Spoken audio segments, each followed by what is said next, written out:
በሰገነት ላይ ተቀምጣ ድንግል በክብር በግርማ ትኖራለች አጊጣ። ድንግል በክብር በግርማ ትኖራለች አጊጣ። ከሰማዩ ከፍታ ከፍ ብላ ጽዮን በሰገነት ላይ ተቀምጣ ድንግል በክብር በግርማ ትኖራለች አጊጣ። ድንግል በክብር በግርማ ትኖራለች።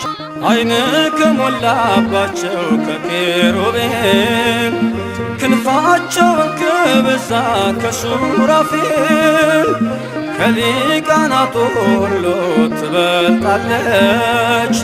እሳተ መለኮትን በሆዷ ስለተሸከመች ሰማዩ ከፍታ ከፍ ብላ